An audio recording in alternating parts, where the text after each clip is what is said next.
Yo, what's good, guys? I have a lot to explain today, so I'm gonna just jump right into it. So bear with me. I'm gonna go pretty fast. But anyways, we took two trades today. Our initial idea, our initial theory was correct. However, I was incorrect on my exit, so I did suffer a very small loss there. But I did take a long position shortly after this loss that ended up recovering that loss and leaving us in the profits for the day. But anyways, coming into this market session, I noticed during London we had manipulated it down, taking out this previous session lows from Monday, this London low from Monday, and as well as tapping into this 15-minute inefficiency back here, which it then respected, right? What do we get? The space to the upside, creating this 15-minute fair value gap, correct? So I was bullish coming into the day and wanted to see that fair value gap respected, and I was expecting a near continuation.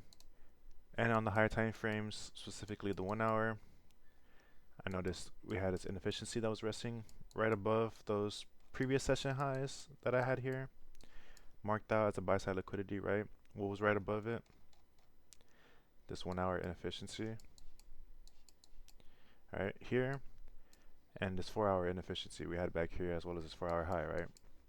So since I was bullish coming into the day, I wanted to see price take out buy side, correct? Anyways, we get market open, right? Price is shopping around, and it wasn't until we had this sweep here of these AM session lows that I was expecting the continuation to happen. And it wasn't until this price respected this very small inefficiency here. It's very ugly, but it's still there, and it was respecting my theory, right? So once we closed up here, I did end up. I'm pretty sure I entered out this candle. I ended up closing, entering once this, entering. What did he say? I ended up entering this position once this candle closed. Is what I'm trying to say, but targeting that 1 hour fair value gap that I had to the upside, right? So we get very, very close here, but no cookie. And it's unfortunate, but it wasn't until later that I realized we had formed SMT with NQ and ES, right? What's ES doing? Making a higher high. NQ, lower high, correct?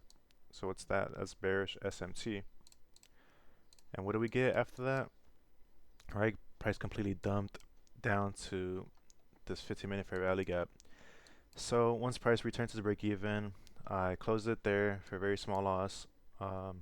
Since I do enter and exit the markets manually, it's very, very minor loss. But anyways, price completely displays very aggressively down. And once I saw that it rejected this 15-minute fair value gap, and if you're wondering why I was looking at this fair value gap, you remember what happened on the higher time frame, right? Price came down, swept all this by sell side, correct? So if price was bullish, it should respect this next fair value gap that it created after sweeping out those levels of liquidity, right? So once we got this nice rejection candle here, that's when I decided to enter there, stop at this low, targeting that 1 hour fair value gap. That was my initial, my first trades idea for take profit. And as you can see, price delivery here, right at the consequent encroachment.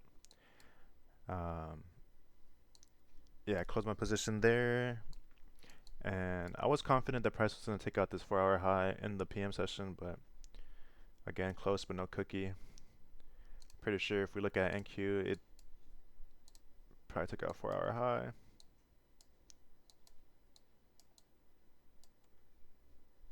Oh, I guess it took out its own 4 hour high back here. Yeah, but anyways, that was a lot of yapping. Hopefully I covered everything that I wanted to cover.